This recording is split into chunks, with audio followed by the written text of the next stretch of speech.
दोस्तों, कैसे डूब गए अमेरिका के दो बड़े बैंक्स, जिनमें से एक है कैलिफोर्निया का सिलिकॉन वैली बैंक और दूसरा है न्यूयॉर्क का सिग्नेचर बैंक। किसकी गलती रही जिसकी वजह से बैंक के कोलैप्स होने की नौबत तक आ गई।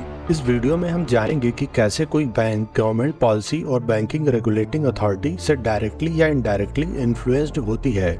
Silicon Valley Bank collapsed on Friday. The collapse of Silicon Valley Bank is causing shockwaves across the entire business world. Silicon Valley Bank. It is the epicenter of tech startups, venture capital. The collapsed bank had invested in around 21 Indian startups. The bank stock lost 80% of its value this week, 60% in one day alone.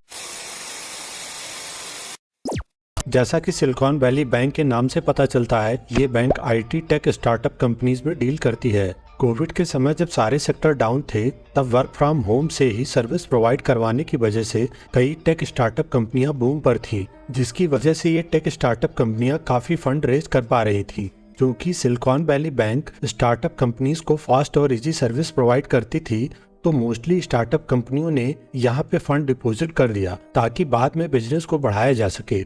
आपको बता दें कि कोई भी bank एक company की तरह ही होता है, जो क्लाइंट या कस्टमर द्वारा जमा किए गए पैसे से प्रॉफिट बनाती है।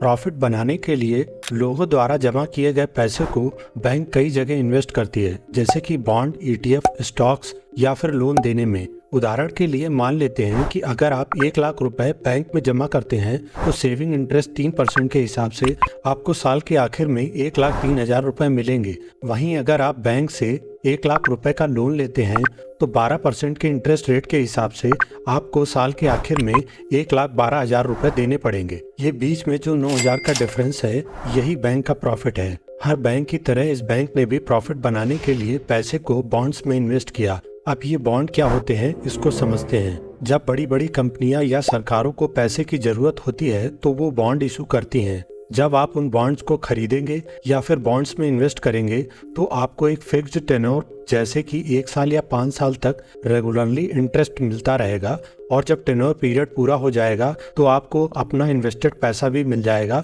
इस तरह आपको अपने इन्वेस्टेड पैसे पर प्रॉफिट कमाने को मिलेगा। टेन्योर पीरियड तक आपका इन्वेस्टेड पैसा इन कंपनीज या सरकारों के पास जाएगा, जिसे ये अपने काम के लिए इस्तेमाल करेंगे। अब बात आती है कि सिलिकॉन वैली बैंक ने बॉन्ड में ही क्यों इन्वेस्ट किया प्रॉफिट कमाने के लिए। वो इसलिए क्योंकि उस समय अमेरिका में इंटरेस्ट रेट डाउन चल रहा था। अब आप सोच रहे होंगे कि इंटरेस्ट रेट डाउन था तो इससे क्या, तो फिर इसे भी आसान भाषा में समझते हैं। इंटरेस्ट रेट और बॉन्ड प्राइस का इन्वर्स रिलेशन होता है। मतलब अगर इंटरेस्ट रेट बढ़ेगा तो बॉन्ड प्राइस घटेगा, अगर इंटरेस्ट रेट कम होगा तो बॉन्ड प्राइस बढ़ेगा। पर ऐसा होता क्यों है? क्योंकि अगर इंटरेस्ट रेट बढ़ता है तो लोग बॉन्ड की जगह एफडी करा लेते हैं, जिससे बॉन्ड की डिमांड में कमी आ जाती है, जिसकी वजह से बॉन्ड का प्राइस गिर जाता है। ठीक इसके उल्टा होता है, जब इंटरेस्ट रेट डाउन होता है तो लोग एफडी से ज्यादा बॉन्ड खरीदना चाहते हैं, जिसकी वजह से बॉन्ड की डिमांड बढ़ जाती है और बॉन्ड का प्राइस भी बढ़ जाता है। साथ ही कम इंटरेस्ट रेट होने की वजह से लोग अपना पैसा बैंक में कम रखेंगे और इन्वेस्ट ज्यादा करेंगे, जिससे इकोनॉमिक ग्रोथ देखने को मिलेगी। सिलिकॉन वैली बैंक के फाइनेंशियल एक्सपर्ट का मानना था कि फ्यूचर में भी आईटी सेक्टर ऐसे ही ग्रो करेगा। स्टार्टअप कंपनियां फंड रेज करती रहेंगी और साथ ही इकोनॉमी बूम पर रहेगी, जिसकी वजह से इंटरेस्ट रेट भी डाउन रहेगा, जिससे उनके द्वारा खरीदे गए बॉन्ड का प्राइस बढ़ता जाएगा और उन्हें मुनाफा होगा। यही सोचकर सिलिकॉन वैली बैंक ने मोस्टली पैसा गवर्नमेंट बॉन्ड में ही नहीं बल्कि कॉर्पोरेट बॉन्ड में भी लगा दिया, क्योंकि उनको लगता था कि 4-5 साल तक स्टार्टअप को पैसे की जरूरत नहीं पड़ेगी, बल्कि वो और ज्यादा फंड रेज करेंगे। पर ऐसा हुआ नहीं। मिड 2022 में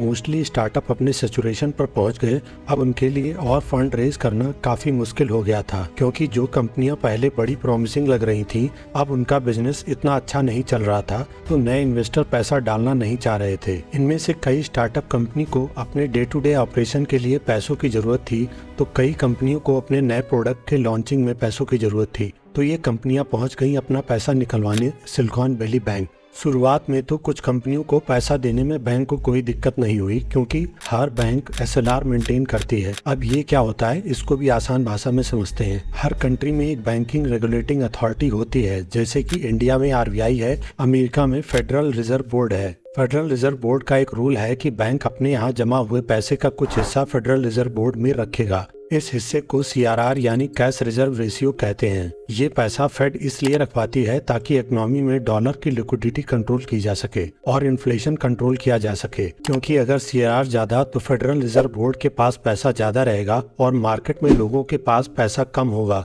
और अगर लोगों के पास पैसा कम तो वो कुछ खरीदेंगे ही नहीं, जिससे डिमांड कम होने की वजह से गुड्स सस्ते हो जाएंगे, जिससे इन्फ्लेशन कम हो जाएगा। इसके अलावा बैंकिंग अथॉरिटी बैंकों को एक SLR भी मेंटेन करने को कहती है। SLR मतलब स्टेटरी लिक्विडिटी रेशियो। इसके अनुसार हर बैंक को अपने डिपॉजिटेड अमाउंट का कुछ हिस्सा लिक्विड एसेट के रूप में अपने ही बैंक में रिजर्व रखना होगा, ताकि बैंक अचानक से आई हुई डिपॉजिटर की डिमांड को हैंडल कर सके और बैंक को बैंक रन से बचाया जा सके। अब वापस आते हैं कहानी पर। 2008 की फाइनेंशियल क्राइसिस के बाद USA की गवर्नमेंट ने एक कानून बनाया था जिसमें कई बड़े बदलाव किए गए थे। इसे डॉड फ्रैंक बैंकिंग लेजिस्लेशन के नाम से जाना जाता है। इसके अनुसार हर वो बैंक जिसके पास कम से कम 50 बिलियन US$ के एसेट है, उन बैंकों को इम्पोर्टेंट बैंक में काउंट किया जाएगा और इनको हर साल Federal Reserve stress test pass करना पड़ेगा। शॉर्ट में बात करें तो बैंक के पास इमरजेंसी के लिए प्रॉपर फंड है या नहीं, मतलब SLR मेंटेन किया गया है या नहीं। 2015 से ही Silicon Valley Bank Dodd Frank legislation में रिलैक्सेशन की मांग करती रही, ये कहकर कि वो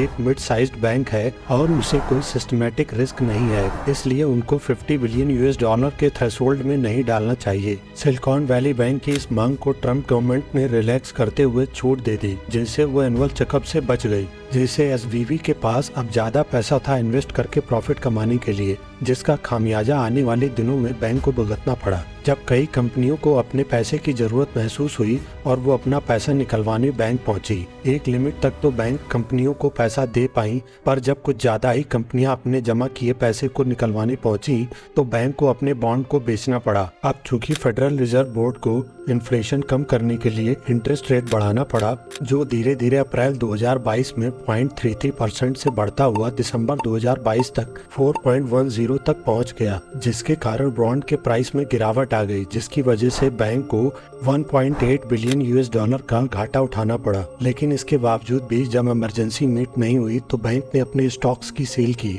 जिससे उनके स्टॉक्स में गिरावट आ गई। जब ये न्यूज बाहर अनाउंस हुई तो बाकी कंपनियां भी अपना पैसा निकलवाने पहुंच गईं, जिससे बैंक में बैंक रन जैसी समस्या क्रिएट हो गई। बैंक रन का मतलब होता है जब बैंक के सारे डिपॉजिटर एक साथ अपना पैसा निकलवाने पहुंच जाए। बैंक की ये हालत देखकर इन्वेस्टर बैंक के शेयर बेचकर निकलने लगे, जिससे बैंक के शेयर एक ही दिन में 60% गिर गए, जिससे सिलिकॉन वैली बैंक की वैल्यू 80 बिलियन US$ तक गिर गई। अभी हाल ही में बैंक के सारे डिपॉजिट, एसेट्स और लोन फर्स्ट सिटीजन बैंक ने खरीद लिए हैं। दोस्तों, इतने बड़े बैंक के कोलैप्स में गलती है 3 लोगों की। एक तो US गवर्नमेंट की, क्योंकि इन्होंने डॉड फ्रैंक रूल में बैंक को छूट दी, और दूसरी है फेडरल रिजर्व की, क्योंकि उन्होंने टाइमली बैंक पर एक्शन नहीं लिया, और तीसरी है बैंक के मैनेजमेंट की, क्योंकि बैंक ने ज्यादा प्रॉफिट बनाने के चक्कर में ज्यादातर इन्वेस्टमेंट केवल एक ही इंस्ट्रूमेंट यानी बॉन्ड में किया था। दोस्तों, ये था बैंक, गवर्नमेंट और इकोनॉमी के बीच का रिलेशन, जिसको हर भारतीय को जानना चाहिए, क्योंकि गलती चाहे गवर्नमेंट की हो या फिर बैंकिंग रेगुलेशन अथॉरिटी की या बैंक के मैनेजमेंट की, पर खामियाजा जनता को ही उठाना पड़ता है महंगाई के तौर पर। इसलिए जितना हो सके वीडियो को अपने फ्रेंड और फैमिलीज में शेयर करें और जागरूक बने। साथ ही इस चैनल को सब्सक्राइब करें। मिलते हैं अगले वीडियो में, तब तक के लिए धन्यवाद।